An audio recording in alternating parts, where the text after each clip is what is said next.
We've made it to 2017, so let's look at some of the highlights for the year. They let the fans make a Sonic game, and it was an amazing celebration of his history. The hand-painted shmup Cuphead finally released, and it was a real treat. PlayerUnknown's Battlegrounds kicked off the Battle Royale trend, but Fortnite managed to pivot and completely ate its lunch. Mass Effect went to the Andromeda Galaxy, but the whole thing felt kind of incomplete. Horizon Zero Dawn gave us a stunningly beautiful post-apocalyptic world full of robot dinosaurs and a tragic sci-fi backstory. Resident Evil 7 took things back to basics for a proper horror story. And Nintendo finally exited their flop era with the Switch. The Switch had one of Nintendo's strongest launch years in a good long time, including a 3D Mario game for the first time since the Nintendo 64. Odyssey was a creative spin on the Mario formula, but my pick for this year was a breath of fresh air.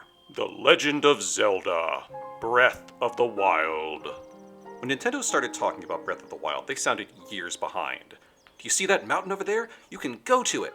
Exactly the kind of thing we'd heard so many times before about so many other open-world games. It turned out that Nintendo was onto something. Breath of the Wild throws away the Zelda formula that had become so established and looked all the way back to the original to build something new. Changes start quick as we don't name our main character. This is Link, and he has a history in this world, even if he can't remember it. We awaken in this weird shrine, pick up a tablet and some pants, and are led out into the Great Plateau to learn about the world. This intro is genius. It gives us a microcosm of the larger world to get our bearings and doesn't hold our hand the way so many previous games have. Sure, this old man is here to push us in a suggested direction, but you can't just ignore him and explore the world.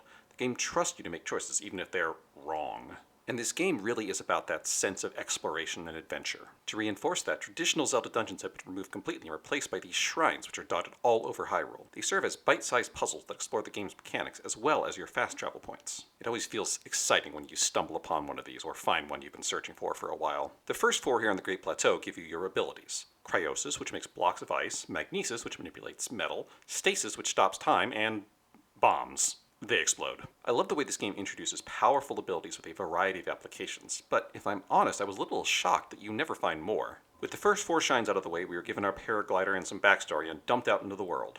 The game gives you a goal of defeating Ganon and a nudge towards Kakariko Village, but you can go wherever you want. The trick that makes this game work so well is the same one Odyssey used, actually. They put things everywhere. Around every corner there's another shrine, a treasure chest, a monster, or one of the hundreds of Koroks. It's so easy to get lost in this world, following whatever catches your eye on the horizon. To enhance that sense of exploration, they also give Link the ability to climb everything, and I can't help but tackle these vertical cliffs just to see what's at the top. The game isn't perfect. The weapons always seem to break too soon, and this game's dungeons are a big departure. The four divine beasts are conceptually cool, and I like the way you have to manipulate them to solve puzzles. Unfortunately, finding these terminals is just not that interesting, and we don't get any unique items from them, and they just don't scratch the itch of a well-designed Zelda dungeon. Even with those complaints, I poured so much time into exploring this vast world and all the interesting things they packed into it. Nintendo took a risk with this game, but in my mind, it really paid off, and that's why it's my game of the year.